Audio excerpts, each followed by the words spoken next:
Life. It changes. Fast. 1 minute, you think you have it all. Then, bam. Everything shifts. You know how it is. We all have those moments. I'm Delaney Harris. I used to think I knew my life. I had a husband. A home. A routine. Simple. Or so I thought. Things felt off. For a long time. Samuel, my husband, worked late. Always. He said it was for us. For the future. But the present? It felt empty. I missed him. I missed us. We barely talked. When we did, it was about bills or schedules. Not about feelings. Not about us. I felt alone. So alone. Like I was living next to a stranger. We had a history. Good times. Happy memories. They felt distant now. Like a faded photograph. I tried. I tried to talk. To connect. But he was always busy. Always tired. I started to feel invisible. Like I didn't matter. Then, Maximus came back. My son. 23 years old. A bit lost. He needed a place to stay. His apartment. It fell through. Some financial trouble. It happens. I didn't hesitate. Of course, you can stay, I said. We have the spare room. Except, we didn't. I'd turned it into a craft room. Sewing. Painting. All the things I did to fill the empty hours. Samuel never noticed. Or cared. So, there was only one option. He'd have to share my room. It felt strange. Maximus, my grown son, sleeping just a few feet away. I hadn't seen him much. He'd been busy with his own life. I'd been busy with mine. We were both adults now. But it felt like yesterday he was a little boy. I remembered tucking him in. Reading him stories. Now, he was back. In my room. The first night was awkward. We both pretended to be busy. I unpacked his things. He scrolled on his phone. I tried to read. But I couldn't focus. The silence was thick. Heavy. I felt a mix of things. Comfort. Unease. A strange kind of warmth. I looked at him. He had changed. A man now. Not a boy. He was handsome. Strong. I'd forgotten how much he looked like his father. But with softer eyes. More kind. I felt a pang of something I couldn't name. A strange pull. I thought about Samuel. How distant he was. How cold. Then, I looked at Maximus. Right there. In my room. It felt different. Not bad. Just different. I knew then. Things would change. I didn't know how. I didn't know when. But I felt it. A shift. A turn. Something was coming. Something big. I had no idea. What was about to happen? How much my life would change? How much I would change? It started with a simple decision. To let my son share my room. It ended with a secret. A secret that would break everything. The days that followed were a strange blend of familiar and foreign. Maximus moved with a quiet grace. He was respectful, almost too much. He kept to himself. I noticed little things. How he made his bed without being asked. How he always offered to help with dinner. Small acts of kindness. They warmed me. Things Samuel never did. I found myself watching him. Not in a creepy way. Just observing. He'd sit at the kitchen table, working on his laptop. His brow furrowed in concentration. He looked so serious. So focused. I wondered what he was thinking. What his dreams were. I realized I knew so little about him. He had grown into a man I barely recognized. Samuel, on the other hand, was a ghost. He came home late. Ate a quick meal. Then disappeared into his study. He barely spoke. A grunt here. A nod there. That was the extent of our communication. I felt like a piece of furniture. Unseen. Unheard. I remembered when it wasn't like this. When we first met. Samuel was charming. Funny. He made me feel special. We'd stay up late, talking about everything and nothing. We'd laugh until our sides hurt. We'd hold hands in the park. We had plans. Dreams. We were going to build a life together. Those memories felt like they belonged to someone else. A different Delaney. A different Samuel. We used to cuddle on the couch. Watch old movies. Now, we barely touched. Our bed felt cold. Empty. I'd lie awake, listening to Samuel's soft snores. I'd wonder what went wrong. When did we drift apart? I'd replay conversations in my head. Looking for clues. For answers. But there were none. Just a slow, steady erosion of our connection. A silent retreat. I'd try to initiate conversations. To bridge the gap. But Samuel would brush me off. I'm tired, Delaney. I have a lot on my mind. Can we talk about this later? Later never came. I started to feel resentful. Angry. Not at Maximus. At Samuel.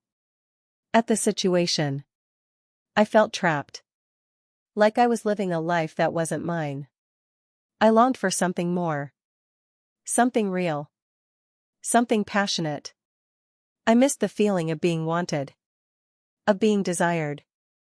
Maximus' presence was a constant reminder of what I was missing. He was alive. Vibrant. He had this energy.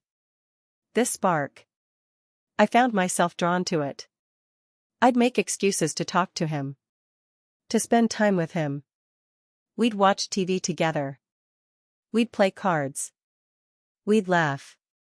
It felt good. It felt normal. One evening, we were in the kitchen.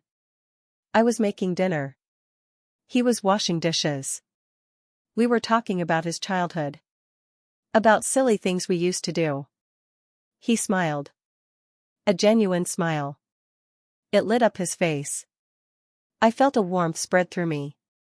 It was a simple moment. But it felt significant. I realized then. I was starting to feel something for my son. Not in a romantic way. But in a deep, emotional way. A connection I hadn't felt in years. I knew this was dangerous. I knew I was playing with fire. But I couldn't help myself. I was lonely. I was vulnerable. And Maximus was there. He was present. He was kind. He was everything Samuel wasn't. Maximus. He walked back into my life like a summer storm. Unexpected. Intense. He carried a weight, I saw it. Not a physical one. An inner burden. He tried to hide it. A quick smile. A joke. But I saw it. The lines around his eyes. The way he sometimes stared into space. He had seen things. Things that changed him. He'd always been charming. Even as a kid. A natural charisma. People liked him. He was easy to talk to. He had this way of making you feel seen. Heard. Now, that charm was tinged with something else. A quiet sadness. A weariness. He'd lost his apartment. A bad investment. Some unexpected bills. Life hit him hard. I knew that feeling. The feeling of things falling apart. He didn't complain. Not really. He just stated the facts. He needed a place. For a while. He'd get back on his feet. I believed him. He was always resourceful. But I worried. I worried about the things he didn't say. The shadows in his eyes. Sharing my room. It was strange. At first. We tiptoed around each other. Like strangers in a small space. He'd spend hours on his laptop. Working. Applying for jobs. I'd try to give him space. But I found myself drawn to him. He was like a magnet. The familiarity was there. Underneath the awkwardness. The way he laughed. The way he tilted his head when he listened. Small things. Reminders of his childhood. They brought a sense of comfort. A connection to the past. But he was different now. A man. Not a boy. I noticed his hands. Strong. Capable. His shoulders. Broad. His frame. He filled the room. Not with his presence. But with his energy. A quiet, intense energy. I'd catch him looking at me. Not in a way that made me uncomfortable. But in a way that made me feel seen. He was attractive. I couldn't deny it. Not in a way I should feel about my son. But it was there. A flicker. A recognition. He was a man. A good man. I felt a strange sense of pride. A pride mixed with something else. Something I couldn't quite name. He'd ask about my day. He'd listen. Really listen. He'd remember the little things I said. He'd make me laugh. He'd make me feel alive. Something I hadn't felt in a long time. It was a dangerous feeling. I knew that.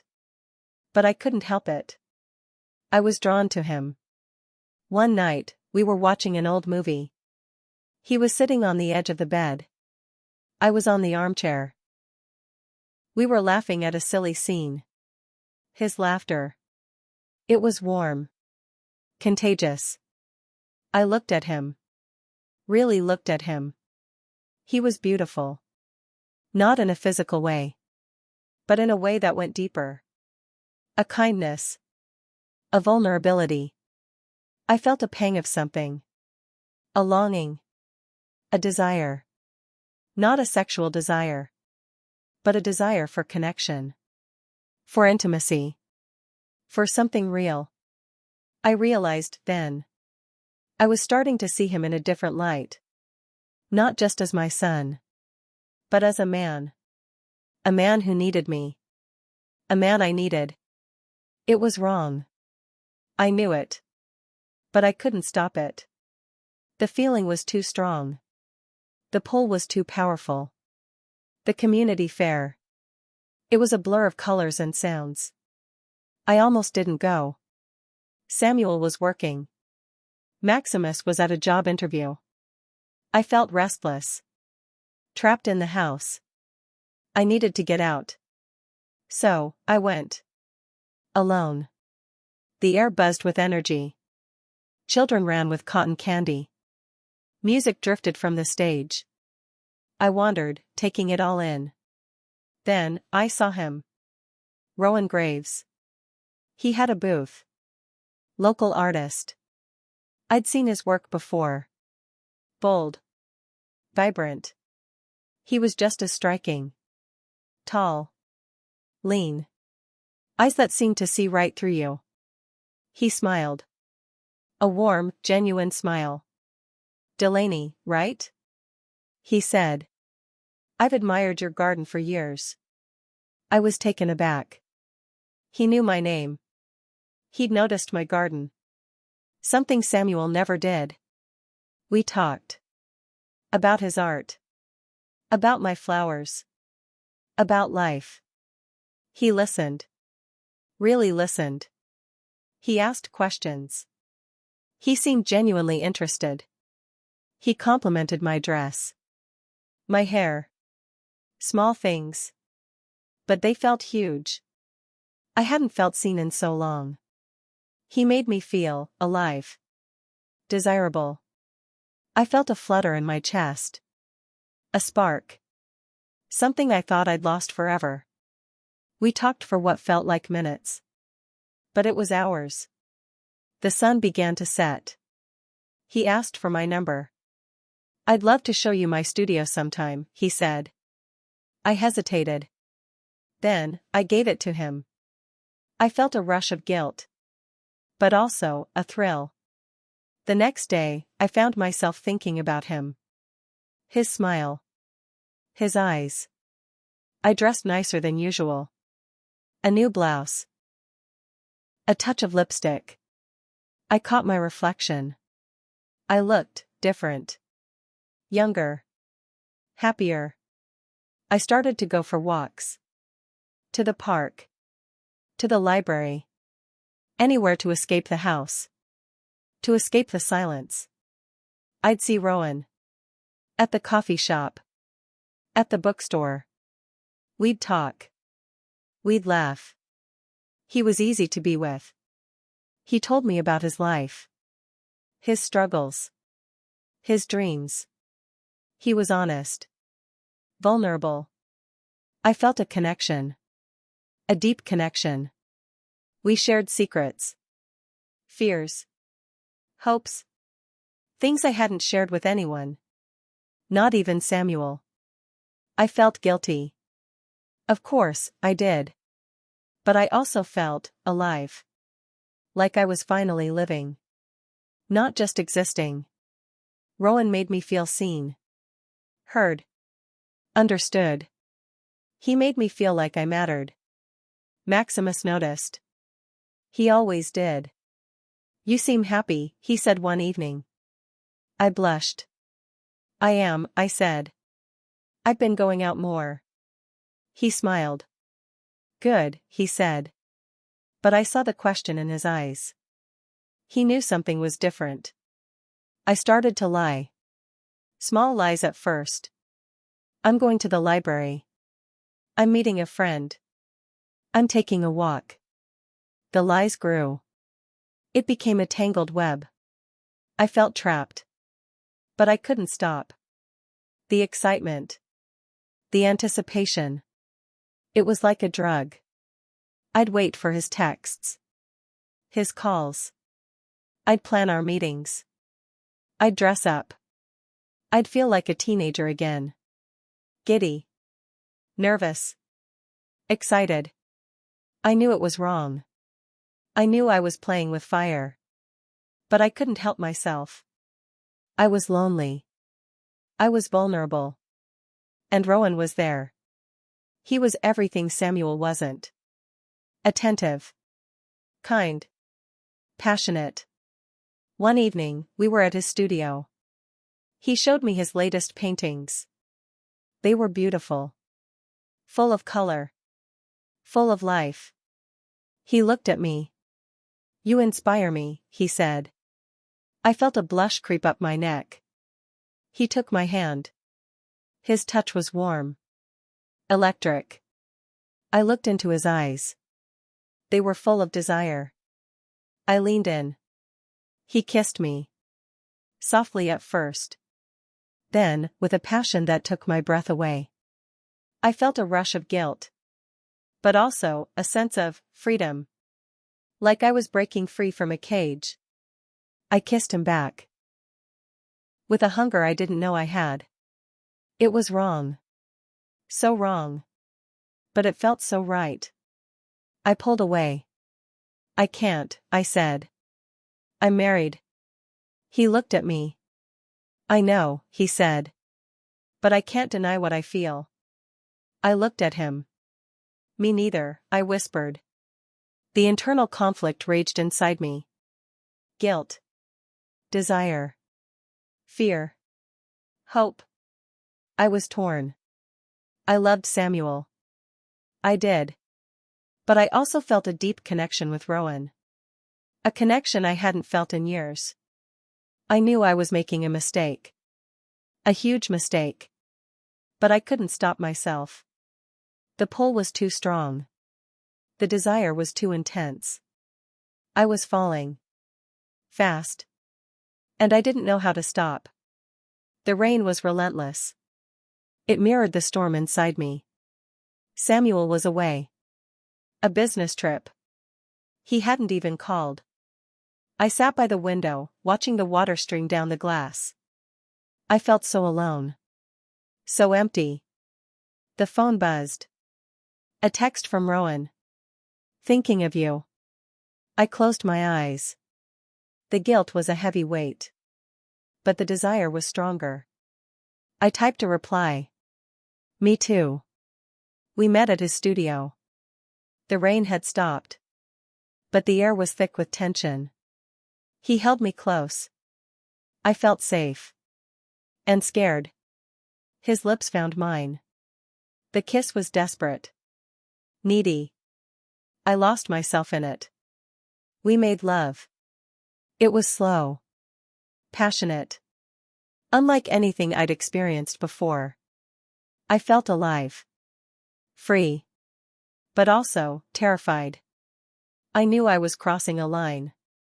A line I couldn't uncross. Afterwards, I lay in his arms. The guilt washed over me. Like a tidal wave. What had I done? I'd betrayed Samuel. I'd betrayed my marriage. I'd betrayed myself. I left before dawn. The streets were empty. I walked, the cool air a stark contrast to the heat of the night. I felt numb. Confused. I couldn't reconcile my actions with my conscience. The days that followed were a blur. I went through the motions. Cooking. Cleaning. Talking to Maximus. But my mind was elsewhere. I was consumed by guilt. By fear. By the weight of my secret. I'd jump at every phone call. Every knock on the door. I was terrified of being discovered. I started to withdraw. From Samuel. From Maximus. From everyone. Maximus noticed. He became more protective. More attentive. He'd bring me tea. He'd ask if I was okay. I'd force a smile. I'm fine, I'd say. But I wasn't. I couldn't sleep. I'd lie awake, replaying the night with Rowan. The touch of his hands. The taste of his lips. The guilt was a constant companion.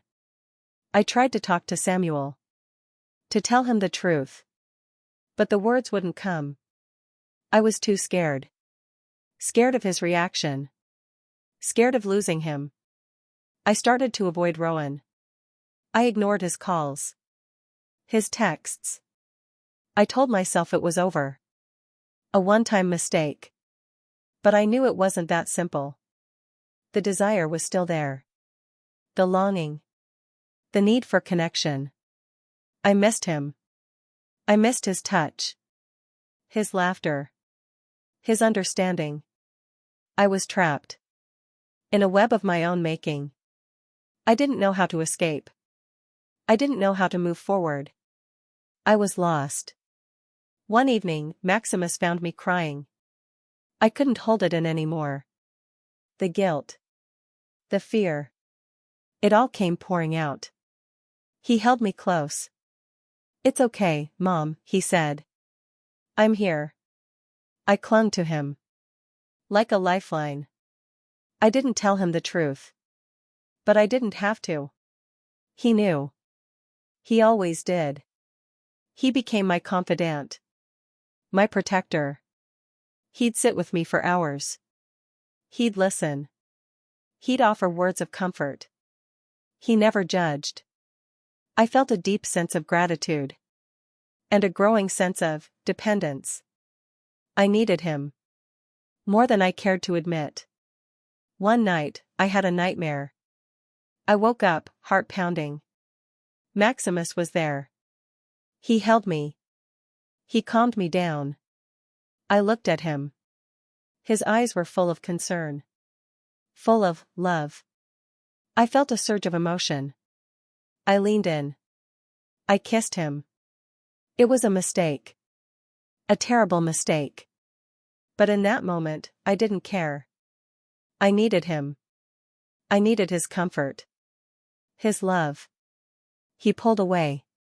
"Mom," he said. His voice was soft. But firm. "We can't." I felt a wave of shame. Of regret. I'd crossed another line. A line I shouldn't have crossed. "I'm sorry," I whispered. "I don't know what came over me." He held me close. "It's okay," he said. "I understand." But I didn't understand. I didn't understand myself. I didn't understand my actions. I was lost. And I didn't know how to find my way back. The air in the house was thick with unspoken words. Maximus watched me. His eyes, once warm and open, now held a guarded look. He saw the changes. The way I flinched at the phone's ring. The way I jumped at a sudden noise. The way I avoided Samuel's touch. He didn't ask. But I knew he suspected. Samuel, oblivious as ever, retreated further into his work. His late nights became later. His phone calls became longer. He was a phantom in his own home. His distance fueled my guilt. It was a vicious cycle. The more he withdrew, the more I craved connection. The more I craved connection, the more I sought solace in Rowan's arms. My friendship suffered. Journey, my closest confidant, saw the strain. She'd call. Invite me for coffee. I'd make excuses. I couldn't face her. I couldn't face anyone. I was living a lie. And it was eating me alive. One evening, Maximus cornered me. He stood in the doorway of my room, his expression unreadable. "Mom," he said, his voice low, "what's going on?" I felt a wave of panic. I wanted to lie. To tell him everything was fine. But I couldn't. The words caught in my throat. I started, then stopped. I looked away, unable to meet his gaze. He stepped closer. "You can tell me," he said. "I'm here for you." I felt tears prick my eyes. I wanted to confess. To unburden myself. But the fear held me back. The fear of his judgment. The fear of losing him. I shook my head. "It's nothing," I whispered. "Just stressed." He didn't believe me. I saw it in his eyes. But he didn't push. He just nodded. "Okay," he said. "But if you need to talk." I managed a weak smile. "I will," I lied. The tension in the house was palpable. I felt like I was walking on eggshells. Waiting for the inevitable crash. It came in the form of a text message. Samuel found it. A message from Rowan. A simple message. "I miss you." But it was enough. He confronted me. The rage in his eyes was terrifying. I tried to explain. To apologize. But the words were lost in his fury. He called me a liar. A cheat. A betrayer. He said he didn't know me anymore. He said he wanted a divorce. I felt the world crumble around me. I begged him to forgive me. To give me another chance. But he was adamant. The panic attack hit me like a physical blow. I couldn't breathe. I couldn't think. I felt like I was dying. Maximus found me curled up on the floor, gasping for air. He held me. He calmed me down. He stayed with me until the shaking subsided. That night, I couldn't face the empty bed. The silence was deafening. I went to Maximus's room. He was asleep. I sat on the edge of his bed, watching him. He looked so peaceful. So innocent. I felt a surge of shame. I'd betrayed him too. I'd brought this chaos into his life. I needed comfort. I needed escape. I needed something to numb the pain. I went to the kitchen and poured myself a glass of wine. Then another. And another. The alcohol loosened my inhibitions. I went back to Maximus's room. He was awake now. He looked at me, his eyes filled with concern. "Mom," he said, "what's wrong?" I shook my head. "I can't be alone," I whispered. I climbed into bed beside him. He hesitated, then put his arms around me. I snuggled close, seeking his warmth. I felt his body stiffen. I knew he was aroused. I didn't stop him. I didn't want to stop him. I pressed my backside against him, feeling his erection grow. I closed my eyes, pretending to sleep. He started to move. Slowly at first. Then with increasing urgency.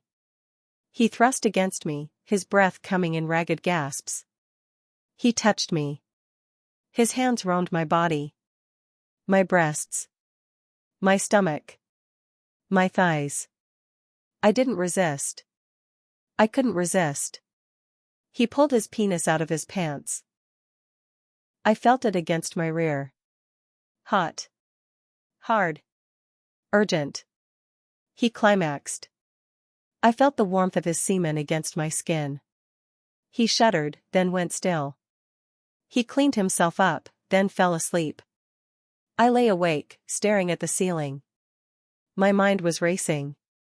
What had I done? I'd crossed another line. A line I never thought I'd cross. I'd slept with my son. The guilt was overwhelming. But so was the sense of relief.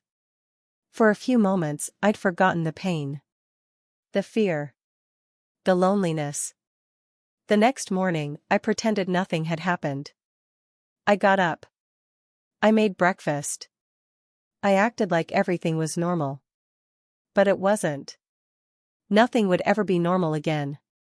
I'd broken my marriage. I'd betrayed my son. I'd lost myself. I was adrift. Alone in a sea of my own making. And I didn't know how to swim. The truth unraveled like a poorly knit sweater, one thread pulling at another until the whole thing lay in a tangled mess. It started with a whispered conversation between Maximus and Samuel, overheard through a cracked door. It ended with a screaming match, accusations hurled like daggers in the sterile confines of a therapist's office. Samuel's face, normally etched with the lines of stress and fatigue, contorted with a raw, primal anger I'd never witnessed. His voice, usually calm and measured, boomed with betrayal and disgust. "You slept with him? Our son?" The words hung in the air, heavy with disbelief and revulsion. Maximus, pale and trembling, sat hunched in a chair, his eyes wide with a mixture of horror and confusion. He looked from me to Samuel and back again, as if trying to make sense of the shattered remnants of our family.